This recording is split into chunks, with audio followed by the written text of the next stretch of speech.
right, good morning, everyone. Good morning. No lights. No lights? You walk in the light as he is in the light, and the fellowship of the Father. I don't know anyone that has a quicker wit Exactly. and always has a line than this one. My beloved. Amen. All right, we are in lesson 3, unfortunately titled Israel's Murmuring. Don't forget, we're past Leviticus. Personal study will have to read the rest of the chapters of Leviticus just for the sake of time. It's not possible to really go through chapter by chapter, but what the author of these questions is doing is bringing us to a common theme, which is good. So let's look at, if you're just a quick recap, just to get us on the same page. We did a good number of these last week, because the first couple are ones that we could sort of race through.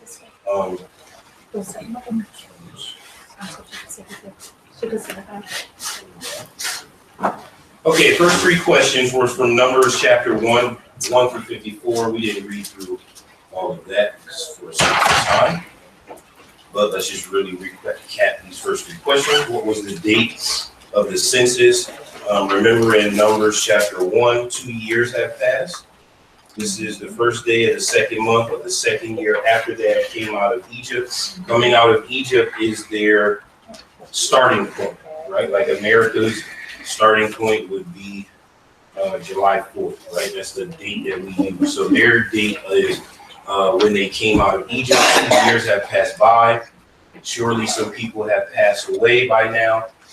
Natural causes as well as disobedience. We've already done the 10 Commandments and those sort of things. So that's just kind of the time frame that we're in there.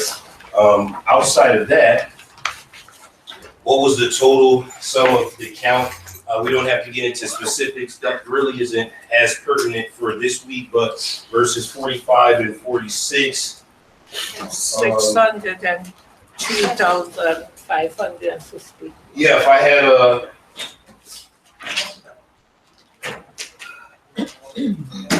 after you shall receive.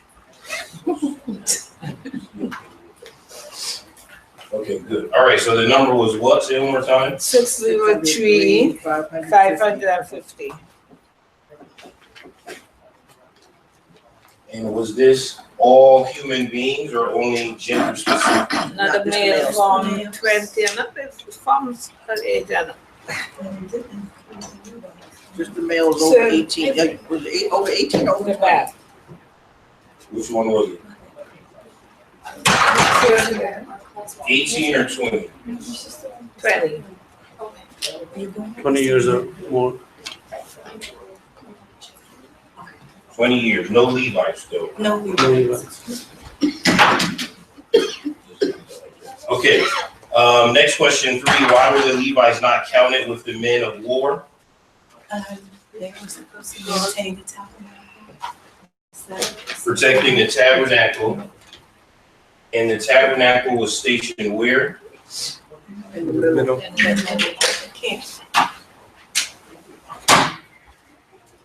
In the middle, right? So let's say north, south, east, west.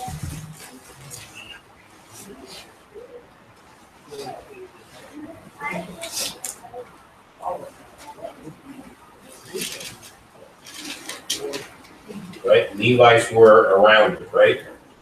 And then you have your north, south, your east, and the west. They were protecting the tabernacle, right? Okay, let's look at chapter 2. Chapter 2 lists the order of tribes as their place around the tabernacle and the encampment of the children of Israel. So this was verses 1 through 34. So 1 through 9, who was on the east? Judah. Judah was over here. And who else was with Judah?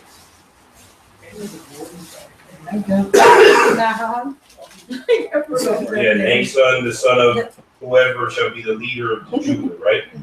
And then who else? Tribe of Tribe of Zebulun. Issachar. Did you put Zebulun down there? Not yet. So we got Ashakar, Issachar. Issachar, So it's Judah, Issachar, Zebulun, and Zebulun. Reuben. Oh, no, Reuben is on the south. right? And then on south, which is verses 10 through 16. Reuben. Simeon, Gad, Gad, Simeon, yeah. We already did verse 11, the middle is the Levites. 18 through 24, who's on the west Ephraim. Manasseh. Manasseh. Benjamin. Manasseh.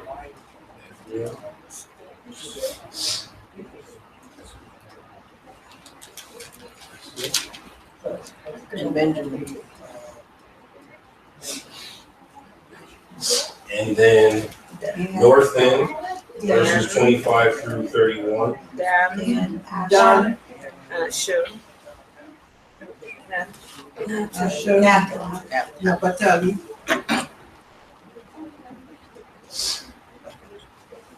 And then 32 through 34, someone just read for us. Chapter 2, 32 through 34. These are the Israelites as numbered by their fathers' sons. All in the camp who were numbered by their company was 603,550. But the Levites were not numbered with the Israelites, for so the Lord commanded Moses. Thus the Israelites did according to all the Lord commanded Moses. So they encamped by their standard, and so they set forward everyone with his family according to his father's house. All right, so this is kind of the breakdown of how this is laid out. What do you notice in terms of number of how many tribes you see on the board? 3 each. So 3 times 4 is how many? 12. 12, right? And then the Levites are in the middle. So the one that matters to that math is this. Why? Why do I say that? Because we know how many tribes of Israel are there that we say? 12. Who is Manasseh? Joseph's son. Joseph, right? So now we see back then why God made a big deal about this, because math matters to God. This is one thing that people in different parts of the world take too far. They go down the path of numerology, but math throughout the Bible from Genesis to Revelation matters, right? There's a specific reason for why there's 5 and 10 and 12 and 40, right? These numbers matter. So we don't have time to go into that, but if you see, God is the God of order, not chaos. So he had already set up in advance, because 3, 3, 3, 3, and 1 will be around here, right? So this is kind of why this makes a big deal. But this is just interesting to see that the whole concept of Joseph and Manasseh comes into major play once we kind of get flow from here, right? And then you could go in, which we don't have time to recap on your personal study, all the way back when Jacob was dying, and he basically gave instructions, remember, to each kid, and he remembered all that they did. Remember, Reuben and Simeon killed that guy, and all those things that dictate why they're stationed where they're stationed. Okay, next question is number 5, list the marching orders of the tribe as they set forth from the camp. This is basically this instructions here as we go from east to south, middle, west, and north of what order they're supposed to break. This is the first one, right? East, Judah. And then we did question 6. How does the picture of God dwelling among his people and guiding them on their journey towards the promised land resemble the present situation in the church? And we looked at the God of order. Now, when you look at God establishing structure in the church, in the Holy Spirit guiding the church, hopefully you can see why God does certain things. There's a certain reason. I know you don't like to give God credit for this.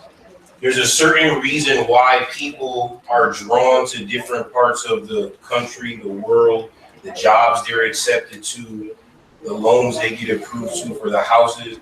is all based off of church. This is why when you decide, and don't get offended by it, when you decide to leave a congregation and go somewhere else, you best be talking to God about that. Because God may have already positioned you somewhere for a specific purpose. Meaning you say, oh, I don't like the West. I want to bust out to the East real quick. You better make sure that God is guiding your steps. Now, how many people actually do that? Very few. Most people say, oh, I want a new job or I want to move. And they look into this and they get accepted and they say, oh, peace out, right? And usually God and church is the last thing on their mind, right? But is that what God wants? You have to live your life to see. Sometimes, and hopefully some of us who are older can attest to this, we made life decisions that we thought were the right decisions, right? Whether it's anything, right? Jobs or home, marriage, anything. And you can look back later and say, God guided me through that decision. But now that I went through it, it don't really feel like that was the best decision for me, right? Hindsight is 20/20, right? In sports, they call it Monday morning quarterback, right? Anybody can call the right plays Monday because the games were Sunday. But we only have what we have in the moment. This is why waiting on the Lord and going to Him in prayer and fasting for life decisions is vitally important, because it could slow down the issues you have in your life when you allow God to guide you instead of your own ideas, because you are only limited to the present and the past. God can see all, right? So it's hard to make decisions when you only have 2/3 of the time needed to make the right decision, right? Hopefully we all can understand.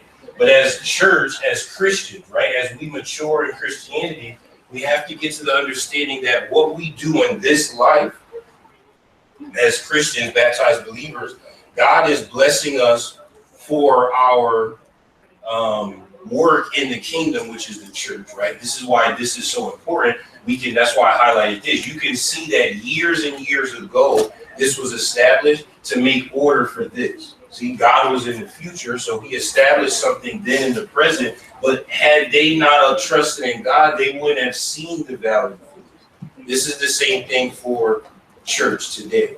But again, we devalue that because we start making excuses, right? Oh, I just go, there's congregations everywhere, so I just go anywhere. But you maybe can sell that to yourself, but for those of us we like to do whatever we want. Most of us, when we're looking for a new job, have already decided on that job before a prayer request even come in here. What we're really praying is, God, bless the job I already decided to take. Right? How many of us, before we even start applying, say, God, show me, should I apply or not? Right? Most of us already house shopping, already car shopping, already decided. Most parents already decided how many kids they're going to have. Anybody ask God? What did God say? I never told you you had 2 kids. You say, oh, I want to have 2 kids. I never told you to move to Stratford. I want to move. How many times do we go to God in advance? This was in advance to show that this meant something order, right? But again, we have to slow our lives down and give God the glory, Mom. Yeah, I was talking to one of the sisters from another congregation. We were talking about this exact same thing, and there was a woman in their congregation. This was in another state, who was not legal. They were illegal, and this person came to church, and so they tried to help this person, and eventually helped this person to where they were able to get citizenship. And then this person, of course, because they had citizenship, now meant that they had access to other resources, and those resources included being able to get a job legally, and then eventually they were able to buy a home. When they were considering where they were going to buy a home, of course, they found this home that was way on the outskirts, far from the church, right? Now, this is family far from the church. They decided that they were going to buy the home. Yes, they really loved the home. This is where they were going to live. And of course, they did what they wanted to do. And as a result of that, they stopped coming to church, because eventually they couldn't get there. So life happens, right? They started making excuses why they couldn't get to church because this happened and that happened, and then they were no longer part of the body. They're trying to start to come back periodically, but it's the same concept where, you know, God blesses you, puts people in your life, blesses you to be where you need to be, and then you decide to do your own thing. You know, while you're trying to become a citizen, while you're trying to get a job, while you're trying to get the finances, you're calling on God. When He blesses you, then you decide to do your own thing.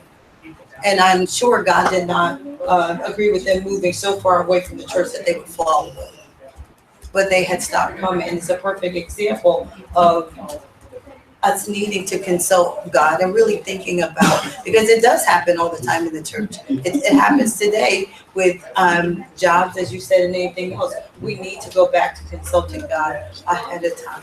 I'm sure God would have provided another house for them close to the body so they wouldn't fall away. But unfortunately, they did what they needed to do, what they thought they needed to do. Yeah, so that's a good point. There's certain things in Bible study, just like, and I'm not sure why people not necessarily get upset or confused in this. Like in school, aren't there things that you're learning? Some things are basic and some things are higher level. Bible is the same way. This concept is higher level. You may not be there yet, but it doesn't make it less true. God's work is never going to be in putting you somewhere where you can't worship. Don't tell me nothing about any situation physical. Physical will never trump over spiritual. You may decide to do something to put you, but God's will never be, because Paul told Timothy, what is the will of God for all men? And is there salvation outside of the body? No. So therefore, I must come to the conclusion that God must have a desire for me to be in the good grace of salvation. Now, will He still provide a way for us even when we put our own self in harm's way? Yes, but it will make our life's journey more difficult. I knew another family that moved to another state. They were well off, and they moved so far away you couldn't even see a church on Google Maps. And they said, oh, we're going to drive an hour or something. Again, those are things you may fool yourself with, but those of us this morning barely got here. And some of us live in Bridgeport. Nobody driving no hour to church. Be honest with you. You yourself, how often would you drive an hour plus? First of all, Wednesday is out. So we already, nobody driving an hour to get no run on Wednesday. They'll only be there an hour. And Sunday you're going to wake up and be like, because the first thing you're going to do is, well, I might as well, right? Because you're going to say, I might as well stream, because by the time I shower, get dressed, then it's going to be, then I got to, come on. I don't understand. Like the thing is, like, when you talking to other sinners, you might as well be honest, right? Because we all sinners. There's one thing if you talking to your doctor, say, you've been working out. Oh, child be working all the time. If you talking to other people out of shape, we know we don't be working out. That's the thing about church. Don't put a front in church. We all barely make it. So we can spot what's in you just like you can spot within us. It makes it more difficult. Worshiping on Sunday is difficult as it is. Imagine having to drive 2 hours to get to worship. How many of us and where we are would we make it every Sunday 52 weeks? No. I would tell the brothers, like, after a while, I got a live stream. I can't really be out there driving no 2 hours. That's 2 hours there, 2 hours back. Then my kids crying and they hungry, because this is life, right? Which is why be sure you don't put yourself and your family in harm's way, right? It's the same thing with employment, right? Again, don't be offended by this, but if the Bible says, isn't it better to go into heaven maimed than whole and go to hell? It's better to be homeless and a Christian than a millionaire lost. Brothers and sisters telling me about debt. Look, sweetheart, America is built on debt. You working 80 hours, it makes you a slave. Don't tell me nothing about tuition and student loan. Obama about to forgive student loans. No one cares. Those are things that you making a big deal about. It's better to be a Christian with $100,000 in student loans than zero loans and lost in the world. So put your priorities first. Put your priorities first. Just like if you don't eat physically, can you physically still do work after X amount of days? No. If you don't eat spiritually, can you spiritually do work after X amount of days? No. This is facts, right? So if we look at it that way, we slow ourselves down. The problem is we take God and put him below here and take the created and put it above the creator. This is why Judgment Day is going to be so sad, because the Bible specifically says that heaven and earth that we see, the universe and the earth we live on, that's going to be done away with first. So then when people stand before God, it's not like something visibly they can see, look, that table made me. God going to say, what table? Look again. You're going to look and be like, oh, goodness, ain't no table there no more. God going to say, right, and what's left? Just me and who else? You. Oh, so what happened? Well, the table I put before you, but the table gone now.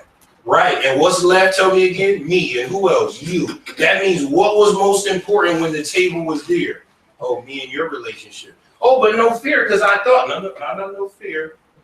You thought that the table was more important than me, but the table is gone now, right? And this is how we have to get our lives into proper perspective. Now, again, just like any other thing in life, does it mean that if you go down a wrong path, if you make a bad decision, if you fall away, can you never come back? Of course not. But who is it up to that you come back? Not to God, to you, right? It makes it so much more difficult for people to fall away and come back, because once you, the Bible says in 1 Peter, taste this salvation and fall away, now when you come back, the first thing you're going to feel is guilt, and people don't like feeling guilt. So you're going to know, first of all, I can't go back to the congregation I left, because if I go back, everyone's going to judge me. So now I got to sneak into a new congregation. Then new congregation going to say, are you baptized? I'm going to say, yeah, 1900 and something. They're going to say, oh, where were you? Now I got to be making up some lie saying, oh, I was doing the Peace Corps missionary work for the last 30 years. And that's why I was never in no one set congregation. Like, you start building up, and then you say, just like going to church, a 2-hour drive, I might as well not even start going back, because people are going to judge me and make me feel bad and all these sort of things. This is the truth that we face as human beings. So it makes our journey more difficult. But if we look at it from God's graces, God's guidance, we see that everything is in decency and order, and everything matters, right? Everything is in place for a specific reason, so that his will be done and that harmony would be for the whole. If we can buy into this, last name to last name, pew to pew, family to family, our individual walks, family walks, congregations, and the church universally will be stronger. But everyone has to buy into this, right? All 12 of these tribes on the outskirts and the Levites had to buy into this, because if one decide I don't want to do the post that I'm at, the whole infrastructure crumbles. This is why the Bible says in Ephesians, each one of us have to be accountable to one another, because we're all on the same team. So in the New Testament, the New Covenant with the church, this structure is way more important than this. Because why? This is a shadow of things to come. We talking about life or death spiritually. This is life or death physically. All right, no disrespect to these. This is what God is to where we are, but this is physical. Hebrews said these people died not seen. We talking about spiritual. Church is way more important than this. Church is spiritual death, right? So this is why what we do in this life matters. Where we go, how we speak, what we eat, how we dress. All of these things matter because it impacts everyone else. Just think about yourself. If you were to be out somewhere and you seen a brother or sister that you admire or look up to doing something that you always wanted to do, you immediately would say, great, I can do it too. This is even if you a grown adult. We make such a big deal about teens and peer pressure. Adults do the same exact thing. You go out with your friends, dinner parties, see people at church, coworkers, they doing something, don't even front. You go right to Home Depot, Walmart, and you buy the same thing. Women do that all the time. Oh, let me see here. Let me see. Let me look. look, I'm gonna get. Ooh, next thing you know, you got the same hairstyle. Don't front. But yeah, you telling your teens, oh, be yourself. And you as an adult, not yourself. You see somebody with shoes, somebody with shutters, somebody cooking something a certain way. You want to emulate that same exact thing. It's human nature because we were designed to be communal. So when you get outside of being in the company of goodness and you go back to sin, you as a mirror are going to reflect what you're around. This is just the truth. This is why God set this up this way.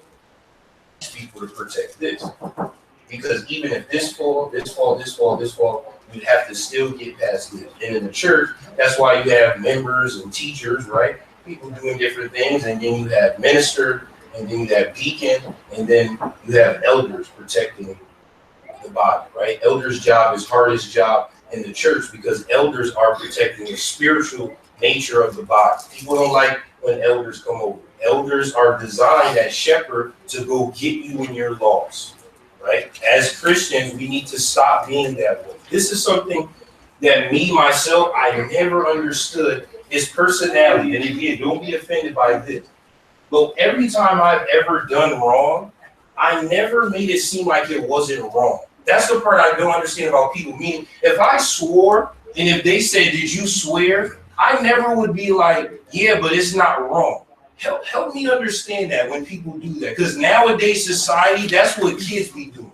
Kids be doing something, but then they say, oh, but it's not wrong. Like when I put a wrong answer down, I'd be like, oh, I failed that test. I never be like, hey, that answer right. Did you study? No. So how do you think you put a right answer down? That part, help me understand. Like when I used to go into tests and I know I didn't study, I was already prepping to talk to them because I bombed that test. I would never be like, man, let me wait for the results and see what's going to happen because I know I didn't study. So unless God was guiding my hands and putting down A, C, D, E, I failed. People feel like it's wrong until they're doing it. Why? Be man or woman enough to be like, yo, I'm doing something wrong. There was a lot of people in my life from different congregations that I was a part of that said, you know, we're out of here. There was one guy that I respected the most. You know why? He was like, look, I know I'm living wrong. This is the way I want to live. All the other people would lie and say, I'm going to still read my Bible. I'm going to pray. And this guy was like, oh, I don't believe, so I'm out. At least you know where he stands because he being honest to himself. When you doing wrong, be honest that it's wrong. Because when someone comes up and say, hey, you took a left, we're supposed to be taking a right, you would at least appreciate the advice. It's up to you to apply it. But why would you get mad at someone who's already taken a right and seen where we're supposed to go, mad that they told you you went the wrong way? That person have no skin in the game. Meaning if I see Ruby doing something wrong, I'm not Ruby. Ruby's wrong, not impacting me. I'm letting her know because I say, hey, Ruby, last week I did the same wrong thing. So this is the right thing, just trying to help you. She getting mad at me is a waste of her time because I'm moving on with my life doing the right thing. So you want to continue to do the wrong thing, that's on you. Stop getting upset at messengers. Oh, minister preaching this, hurting my feelings. Minister not preaching nothing. The Bible is hurting your feelings. Before you say that, oh, is that in your Bible? Before you say that, somebody said, oh, brothers and sisters said this or that. One thing people get on there, young girls and modesty. Girls are, oh, this sister came up to me and said, oh, all right, hold up. She may have said it in the wrong way, but first, sweetheart, open your Bible. Is modesty in there? Oh, brother and sister said something about speaking and swearing something. Oh, this person always don't want me to have fun. Oh, look, before we, is filthy communication in there? Is it in there? So if it's in there, you getting mad at the brother or sister or the message. Remember that one guy told you, he said, I'm mad at the message. I'm not mad at y'all. Y'all believe what you believe. I don't fool with what's in your lap. Now we can work with that. The other people told us, I believe what's in your lap, but not the same way. Well, what do you mean? Is it in your Bible? Well, yeah, but it don't kind of mean that part mentally. For me as Ellis, I never understood that. I never went back to a teacher in school was like 1 + 1 is 2 and I put 3 and say, man, I don't see how you got that. And she say, Here's an apple. Here's an apple. How many apples you got? How many apples who got? You got. How many apples do you have? I only have 2. So when I put 1 and 1, why you put 3? I just said wrong. Oh, I got wrong. F. Fail. I never went back trying to fight for my grade. And I was already preparing to be like, hey, I got to tell them I got a bad grade. Help me understand how you try to convince a teacher who already have higher education, already getting paid, that they are wrong.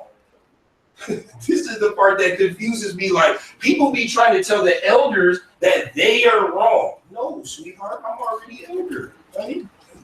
You're wrong. We doing what's in here. Now, some things in here, even me, I don't personally agree with sinful nature of Ellis. If God said, hey, you could, I say, oh, I know where you're going with this. I already got a list of 5. You about to say I could change some things? Got you. Let me change these 5 things. That's why I say all the time in church, don't be upset, but we don't have time to worry about feelings for the truth. Not feelings. I don't feel like being on the west side. I like being on the east side. I used to work in an apartment community. This one couple came and said, I need to be on the east side of the building. I was like, I'm sorry, what? Where does the sun rise? I'm like, I don't know. I just started working here. She put a compass out. And she was walking like this and this. And she said, I want to go into this room. I said, no, somebody living there. Oh, let me sleep. I want to go. Because she made up, she want the sunlight day and evening to be a certain way. I didn't know what she was talking about. That means if I put her on the south, she didn't want to be there, right? What if these people were the same way? What if Judah was like, no, I like North Star? This is how God establishes order, and we have to be in harmony with it. But again, don't be ever upset at the messenger. This is something that I implore all of us as Christians. When you do wrong, own up to the wrong that you do.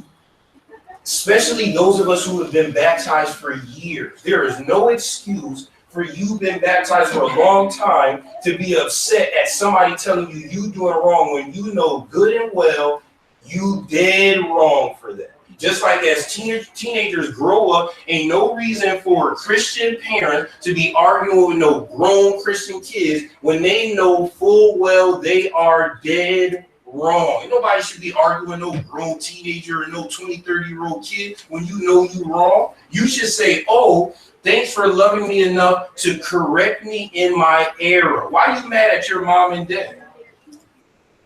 This is the logic that we have to get back to. If the Levites told Benjamin, hey man, go back to the West Coast, why would Benjamin get mad at the Levites? Levites say, open up Numbers. Didn't it tell you on the West? So get out of here. Go back to where you're supposed to be. Oh, then they said, telling the Ephraim, man, Levites acting like they better than, this is another thing with church, which is hilarious. How come when Levites tell Benjamin to go back to their post, the default is they think they're better than me? Somebody help me with that. Brother or sister see you doing something wrong, say, hey, Ruby, you thinking like we're going right. Ellis think you better than me. That is your default, that I think I'm better than you. I'm already on where my post is supposed to be.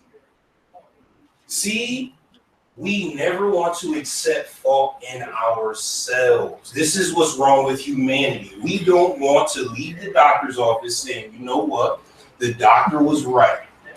I did not listen my last visit, so this is on me. You know what? I failed this test because I didn't study. People be saying, oh, the teacher don't like me. Why don't the teacher like you? I don't know. Teacher always says, no, sweetheart, is you a class clown? That's why the teacher don't like you. There's a reason why the teacher doesn't like you. These are things that we don't like to admit in and of ourselves. But God have to work with that because he wants you to be in a place that he puts you for his greater purpose. And when we don't acknowledge that and move in that direction, we break the whole ecosystem down. Okay, I think Sister Karen had her hand in the mouth. No. Yes, you just said what I was going to say. Oh, okay. I was going to say that the teacher doesn't like you. So it's not that you're wrong.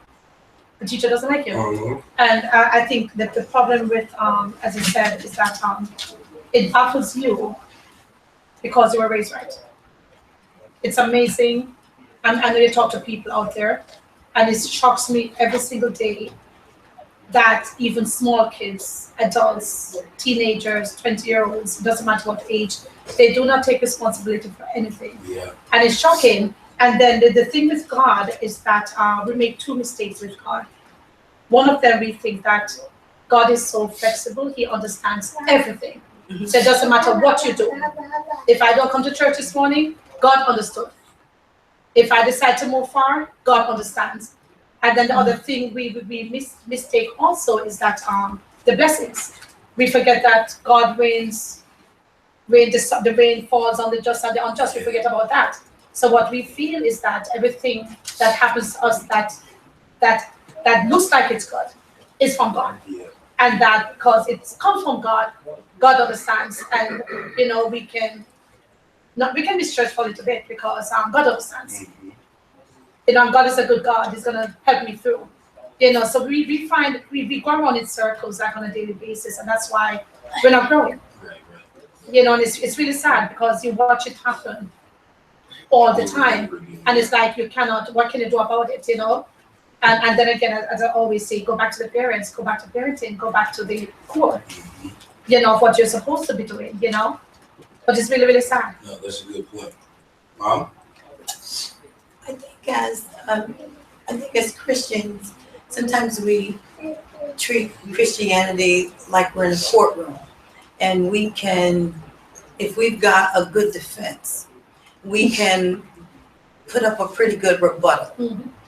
And if we can persuade the majority, then we feel good about what we did. And God isn't like that. And even with parenting, you may sit down and try to convince me of something, and I many times have said to you, Ellis, I don't agree with this, right? That it needs to be done this way or that way. I don't agree. If you make up in your mind, because you've already justified in your mind that you want to do something, right? That justification doesn't change my stand on it. It doesn't change God. So even when we think we can justify why we are doing something or why we are not doing something, God stays the same. He's consistent. So we're only fooling ourselves, and he provides a way out of, when we talk about, God has positioned us in different places. He still provides a way out. Even when we say, okay, you know what? I'm going to go and I'm going to move to the right or to the left. He will still send someone to say, brother, sister, that's not a good idea. I'm going to tell you why, right? And then what you start to do is justify every step you're going to make.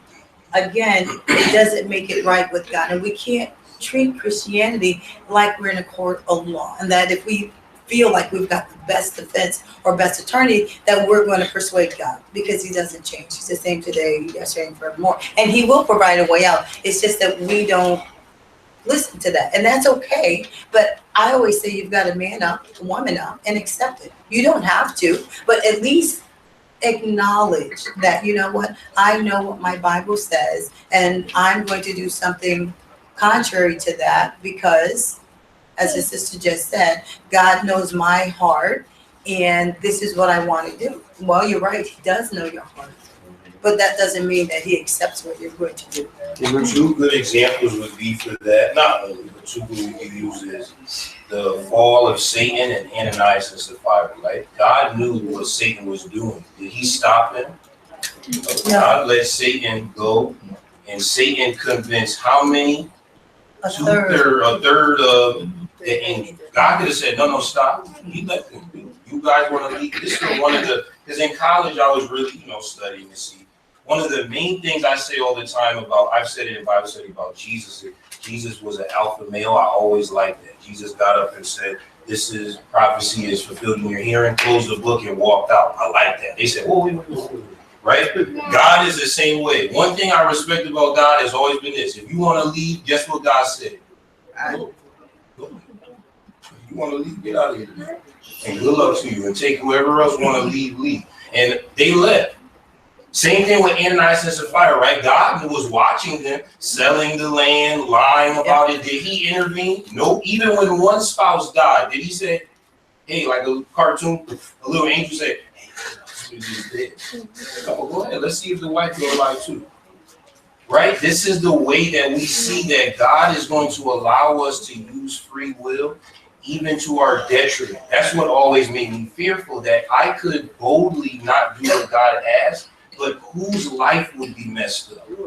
My life. So then I start saying, oh, I got to start making better life decisions, because if I go to God arrogantly, my stupidity is going to lead me down a bad path for me. God's still going to be God. Parents still going to be parents. Church still going to be church. I'm going to be the outside looking in. That's how we have to look at it. Sometimes we look at it too much as the prodigal son, as if you forget your dad and your brother were still going on in the life they lived. You were the one who left and was wallowing in the mud with the pigs. Your dad never left to wallow in mud with pigs. He was waiting for you to come back, right? This is how we have to understand that sometimes our decisions, whether it's for a moment, it could be a period of time, it could be almost our whole life, lead us down a negative path, and we break away from the camp. But the camp just gonna move on. When Judas died, did they only have 11? Right? Did they replace, or did they say, man, it would have been nice to carry out the dream with 12, man. 12 nice. I know Jesus has some nice things planned. Think about 12, man. We could have been 3-on-3 like that. We could have been 6-on-6. Man, 12 would have been nice. No, sweetheart, Judas. We gotta cast lots. We gotta keep doing it. Same thing with church. No disrespect, you believe. Let's say brother was van driver, or brother was preacher, brother. Man, it would be nice to have a preacher. Man. That would have been nice. We could have been having Bible studies and revivals, and man, it would have been nice to have a Sunday morning teacher. What happened? Going back to the world, we lost now. No, sweetheart. We may not do it as good as you, but guarantee what will happen next Sunday. We still have a church, with or without you. This is how life is. Ain't nobody gonna stop having church because you don't want to have church. And this is the difficultness as we grow. So God said, Jesus said, I came to divide, right? Mother and daughter and son-in-law, because sometimes in your house, everybody may not be with it. That's just true. Some people may be talking about that hemming and hawing, and you might be like, while you hemming and hawing, I'm going to church. I don't got no time to be, because people start hemming and hawing, they start speaking in words that angel language. I don't, while you doing that, somebody already, you still, and by the time you get an audible word, that person say, I'm already out the door to church. Bye. Because sometimes that's how it is, because I'm going on. I don't have no time to be, because this is what's moving. I'm trying to catch the train. By the time I get there like the Virgin, that train gonna leave the station already. This is why we have to be in tune with this, which I say all the time. Is it difficult? Yes, it's so hard to be in tune with this all the time. It's easier to fall away. Don't be giving no glory to people falling away, say it's hard for them. No, it's not. That's the easiest thing in the world. Stop. And I'll tell anybody that. That's easy. It's easy to get a divorce. It's hard to stay married. Oh, divorce, people gonna judge me. And girl, stop. It's hard to stay married. It's easy to tell somebody peace. What's hard about, the memories and the, no, stop. Peace out. It's harder to make it word. Not saying minimizing divorce, but is it harder? That's the thing I don't understand about people. Yes, it's difficult, those memories, but it's easier to do it than to stay. This is a fact. So it's harder to be this way. It's easier to be way over here somewhere and say, I'm not with this anymore. It's harder to watch what come out of your mouth. It's easier to cuss somebody out. This is fact. I don't understand why we get upset at fact. Let's stop being that way. Let's look at facts as fact. David, you have something? Just to add to the point was the idea that it took a lot of training to get the structure right exactly. Because when you look at the numbers, there's a lot of people here. Yeah. And to get it exactly organized the same way, it's a lot of training, not just in one term, it's more generational. Like you teach your kids, this is what we're doing and this is how God demands it. And another thing about it is the training aspect is difficult because our instinct is to rely on the physical things, because we're not looking at how God sees the structure. We're literally just looking at, hey, army coming from there, we gotta go there to protect that. Somebody like, Dan might say, something coming to the east, let's go to the east. But that's, you're relying on your physical instinct. And the same thing here, the good example, what Sister Donna brought up, something happens in a financial crisis, you have to move. Is your first instinct to go to God, or is your first instinct to even the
Let me see. She like when this this. Let me do that first, right? Because I got to get her happy first, and I could trick her. Cunning. This is why false teachers and these things are real. People think, thank you. You have to gain the trust. Yeah, my dad be happy after he eats something. So I can't ask this before. My mom likes Scrabble. Let me offer to play Scrabble. Yeah, then she'd be so happy, like, Because I would yes, always know that one. Let me see how I get Erica. Okay, I'm gonna watch a show with Erica. She know I hate. Let me tricky. Conception. So when Jesus said, "Hey, you gotta get behind me," Satan, don't be offended by that, because you acting like who? God? Do God trick people like that? You acting like Satan. Like Sunday, I'm not trick say something. I'm gonna say something that only I'm going through, and that would. That's why I'm telling you, these things are. You can't con on us, right? As Christian, we all are hypocritical at different parts in our life. It's better to just be honest with you. All right, we're out of time here. Thanks for everyone's comments and Bible readers. Had a good discussion today. Next week we'll move on to the next section, and hopefully we'll recap so we don't waste time. But let's end in a word of prayer this time. Heavenly Father, we thank you for this beautiful and blessed day. Thank you for giving us opportunity to study a portion of your word. God, you are to keep us in the knowledge of your truth. We ask for wisdom, each and every one of us here in this Bible study. Thankfully for your word in James, we know that you give wisdom freely to those who ask, and we're also asking for self-control to be able to see right and wrong and have the self-control to flee from wrong and to be right. We ask that you be with those individuals traveling here at this time to worship. We ask that you guide her to keep them without the loss or harm of any, and that we're able to worship in spirit and in truth this morning, presenting a worship service, a sweet smelling, your aroma to thy throne. In Jesus' name we pray. Amen. All right, thank you again for all of our participants.